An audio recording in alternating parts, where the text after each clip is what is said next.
नमस्कार दोस्तों स्वागत है एक बार फिर से आप सभी का नए वीडियो में। दोस्तों आज हम लोग इस सवाल को हल करेंगे। ये सवाल दो चर वाले रैखिक समीकरण युग्म क्लास 10th का है।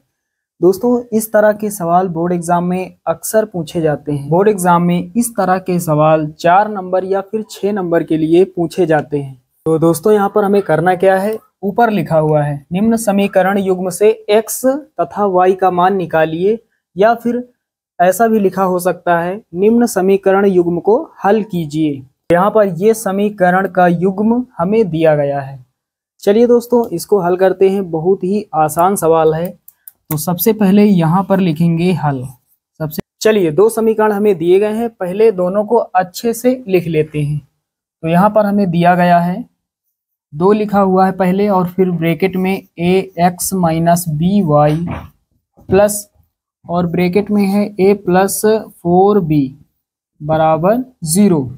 चलिए दोस्तों इसको थोड़ा हल कर लेते हैं। 2 का अंदर गुणा कर देते हैं, तो 2 का गुणा ax के साथ होगा 2ax हो जाएगा, माइनस यहाँ पर होगा 2 का गुणा तो 2by plus a plus 4b बराबर 0। अब हम इसको मान लेंगे समीकरण 1। अब दोस्तों एक समीकरण और दिया गया है, ये नीचे वाला। तो यहाँ पर भी हम 2 का गुणा अंदर कर देते हैं। तो पहले इसको लिख लेते हैं।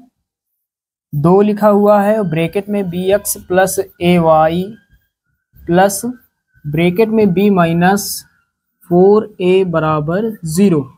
चलिए 2 का गुणा कर देते हैं। तो यहाँ पर 2bx हो जाएगा, प्लस लगाएंगे 2 का गुणा ay के साथ होगा तो 2ay हो जाएगा, प्लस इसको वैसा का वैसा लिख लेते हैं। तो यहाँ पर ब्रैकेट लगा हुआ है, ब्रैकेट खोल देते हैं। यहाँ पर हमने ब्रैकेट खोल दिया तो प्लस का a और प्लस का 4b, यहाँ पर ब्रैकेट खोलेंगे तो प्लस का b हो जाएगा, और प्लस माइनस माइनस होता है, माइनस का 4a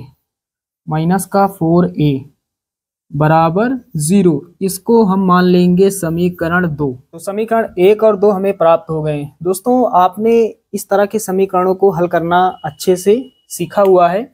कैसे हल किया जाता है, या तो हमें x के गुणांक बराबर करने होते हैं या फिर y के गुणांक बराबर करने होते हैं।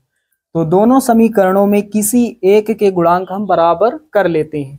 चलिए x के गुणांक दोनों में बराबर कर लेते हैं। कैसे करेंगे, यहाँ पर 2x है, यहाँ पर 2x है, लेकिन यहाँ पर a है और यहाँ पर b है। इसका मतलब यहाँ पर b की कमी है और यहाँ पर a की कमी है। समीकरण 1 में यदि हम b से गुणा कर दें और समीकरण 2 में हम a से गुणा कर दें, तो समीकरण 1 और 2 में x के गुणांक हमारे बराबर हो जाएंगे। तो यहाँ पर लिख देते हैं। यहाँ पर लिखेंगे समीकरण 1 में b से तथा समीकरण 2 में a से गुणा करके घटाने पर। तो साथियों यहाँ पर हमें करना क्या है, यहाँ पर हमने लिख दिया है, एक बार पढ़ देते हैं। समीकरण 1 में b से तथा समीकरण 2 में a से गुणा करके घटाने पर। तो पहले गुणा कर देते हैं। ये समीकरण 1 है, यहाँ पर हमें b से गुणा करना है। तो b से गुणा होगा तो पूरे समीकरण में होगा। तो यहाँ पर जब b से गुणा करेंगे तो 2abx हो जाएगा, तो 2abx हो जाएगा। उसके बाद माइनस लगाएंगे, यहाँ पर b से गुणा होगा तो b पहले से है, b स्क्वायर हो जाएगा, 2b स्क्वायर y। उसके बाद प्लस लगाएंगे, यहाँ पर a है, a में b से गुणा करेंगे तो ab हो जाएगा। उसके बाद प्लस का 4b है, तो यहाँ पर प्लस का 4b स्क्वायर हो जाएगा। b पहले से है, एक b और तो b स्क्वायर हो जाएगा। उसके बाद समीकरण 2 में a से गुणा करने पर, तो पूरा समीकरण जो है इसमें a से गुणा करना है। तो आगे कितना हो जाएगा, 2abx हो जाएगा। उसके बाद प्लस है, प्लस लगा लेंगे, यहाँ पर 2a स्क्वायर y हो जाएगा, 2a स्क्वायर y। उसके बाद प्लस लगाएंगे, यहाँ b है, a से गुणा करना है तो ab हो जाएगा। उसके बाद माइनस का 4a है, a से गुणा करना है तो माइनस का 4a स्क्वायर हो जाएगा, 4a स्क्वायर। यहाँ पर हमने लिखा है घटाने पर, तो घटा देते हैं। आप सभी लोग जानते हैं कैसे घटाया जाता है। घटाने पर चिन्ह बदल जाते हैं। इसके आगे माइनस है तो प्लस हो जाएगा, इसके आगे प्लस है तो माइनस, इसके आगे प्लस है तो माइनस, इसके आगे प्लस है तो माइनस। ये प्लस का और ये माइनस का कट जाएगा। ए बी प्लस का है, ए बी माइनस का हो गया, कट जाएगा। अब हमारे पास क्या बचा? हमारे पास बचा माइनस का 2b स्क्वायर वाई, माइनस का 2b स्क्वायर वाई, माइनस का 2a स्क्वायर वाई, माइनस का 2a स्क्वायर वाई। और यहाँ कितना बचा? यहाँ पर बचा प्लस का 4b स्क्वायर, प्लस का 4a स्क्वायर, तो प्लस का 4b स्क्वायर, प्लस का 4b स्क्वायर और प्लस का 4a स्क्वायर, प्लस का 4a स्क्वायर। अब आगे हल करते हैं। तो दोनों संख्याएं प्लस में हैं, दोनों को यही रोकते हैं, और ये दोनों माइनस में हैं, इन दोनों को इस तरफ भेजेंगे, बराबर के इस तरफ। यहाँ बराबर में 0 है तो इधर 0 है, बराबर किस तरफ, तो दोनों को इधर भेजेंगे तो दोनों प्लस की हो जाएंगी। तो पहले यहाँ पर लिखेंगे 4a स्क्वायर, ये प्लस का है, ये भी प्लस का है, 4b स्क्वायर बराबर, ये इधर माइनस का है, इधर आएगा प्लस का, ये भी प्लस का, तो प्लस का कितना 2a स्क्वायर वाई, ये प्लस का हमने लिख लिया, और ये भी प्लस का 2b स्क्वायर वाई।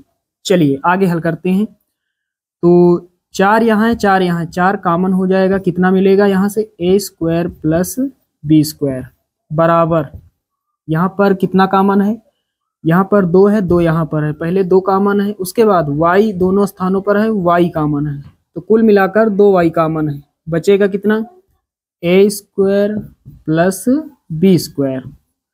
अब आगे हल करते हैं। तो यहाँ पर कितना हो जाएगा, यहाँ पर a square plus b square इधर है, a square plus b square इधर है, ये कट जाएगा क्योंकि ये इधर गुणा कर रहा है, इधर बटे में हो जाएगा। तो यहाँ कितना बचेगा 4 बराबर, इधर कितना 2y। तो अब आगे हल करते हैं। 2 1 के 2 और 2 दूना 4, y बराबर कितना प्राप्त हुआ, y बराबर 2, y का मान हमने निकाल लिया है। अब दोस्तों क्या करेंगे, y का मान समीकरण 1 में या फिर 2 किसी एक में रख के x का मान निकाल लेंगे। तो इसको हटा देते हैं, इतना सारा आप समझ गए, तो समीकरण 1 को रहने देते हैं। चलिए दोस्तों, अब y का मान समीकरण 1 में रख देते हैं। तो यहाँ पर लिखेंगे y का मान समीकरण 1 में रखने पर, y का मान समीकरण 1 में रखने पर, समीकरण 1 लिखा हुआ है, इसको पहले लिख लेते हैं। यहाँ पर 2ax माइनस 2by प्लस का a और प्लस का 4b बराबर 0। चलिए इसको हटा देते हैं। तो यहाँ पर y है, यहाँ रख देते हैं। तो पहले 2ax हो जाएगा माइनस का 2b लिखेंगे, y के स्थान पर कितना 2 गुणा में 2 प्लस का a प्लस का 4b बराबर 0। तो यहाँ पर 2ax हो जाएगा, 2ax, 2 दूना 4 माइनस लगाएंगे, 2 दूना 4b और प्लस का a प्लस का 4b बराबर 0। ये प्लस का 4b, ये माइनस का 4b कट जाएगा, कितना यहाँ बचेगा 2ax और प्लस का a बराबर 0। चलिए आगे हल करते हैं। a यहाँ पर है, a यहाँ पर है, a कॉमन ले लेते हैं तो कितना मिलेगा यहाँ से 2x और यहाँ से a हट जाएगा 1 बराबर 0। a इधर गुणा कर रहा है, इधर भाग करेगा, तो ये उधर जाकर 0 हो जाएगा। तो 2x प्लस 1 बराबर 0। हमें चाहिए x का मान, तो पहले 2x बराबर, ये प्लस का 1 है, इधर आएगा माइनस का 1। चलिए यहाँ हल कर लेते हैं। तो यहाँ 2x बराबर माइनस का 1, x बराबर कितना हो जाएगा, 2 इधर गुणा कर रहा है, इधर भाग करेगा, इधर 1 के नीचे हो जाएगा, तो x बराबर माइनस का 1 बटे 2। तो x का मान कितना प्राप्त हुआ, माइनस का 1 बटे 2, और y का मान कितना प्राप्त हुआ, y का मान प्राप्त हुआ है 2। तो साथियों, उम्मीद करता हूँ ये सवाल आप सभी लोग अच्छे से समझ गए होंगे। चलिए दोस्तों, मिलते हैं अगले वीडियो में। तब तक के लिए जय हिंद।